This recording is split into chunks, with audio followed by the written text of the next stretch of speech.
কবিরা গুনাহ কখন মাফ করবেন? আল্লাহ কয়, রে বান্দা শুনো, আমার বান্দা আখিরি মুনাজাতের সময় 2 ফোঁটা চোখের পানি নাকের ডগা আসার আগে আগে আমি বান্দার জীবনের গুনাহ মাফ করে দিব। মদিনার মধ্যে এমন একটা জায়গা আছে, যে জায়গাকে বলা হয় রিয়াজুল জান্নাহ। আল্লাহু আকবার। রিয়াজুল জান্নাহর মধ্যে যারা হজ করতে গিয়েছেন, উমরা করতে গিয়েছেন, তারা জানেন রিয়াজুল জান্নাহর মধ্যে আল্লাহর কোন বান্দা যখন 2 রাকাত নামাজ আদায় করে, আল্লাহ বলেন ওই বান্দা বান্দির জীবনের গুনাহ মাফ হয়ে যায়।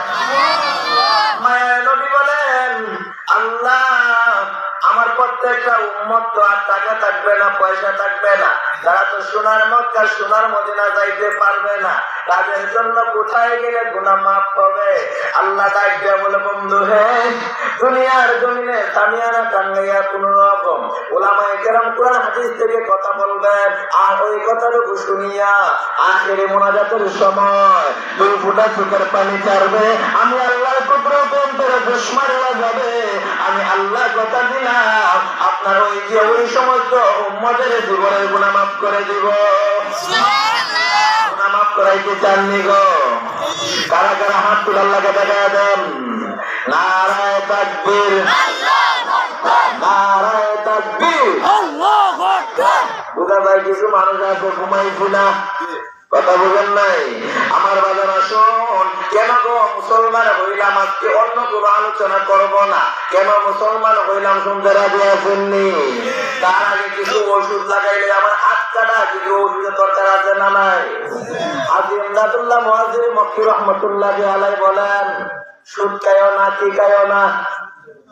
হুজুর কি আরম্ভ করছে? হ্যাঁ, ভালো করে বুঝে রাখেন, দাওয়াত দিলে দেন, না দিলে না দেন, আমার কোনো আসে যায় না। দাওয়াতের পাগলরা হক কথা বলতে হবে, আর এই কথা বলার কারণে আল্লাহ যদি কিয়ামতের দিন জিজ্ঞাসা করে, তোমাকে মুসলমান বানাইছিলাম, তুমি হক কথা কেন মাঝে বলো নাই, তার জবাব তুমি আগে দাও।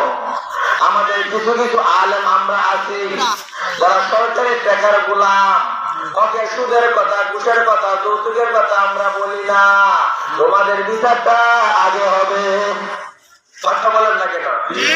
আজি ইমদাদুল্লাহ মুহাজির মক্কি রহমাতুল্লাহি আলাইহি বলেন, একজন লোক দৌড়ে গেছে, শতকরা কথা ভালো করে বুঝে রাখেন।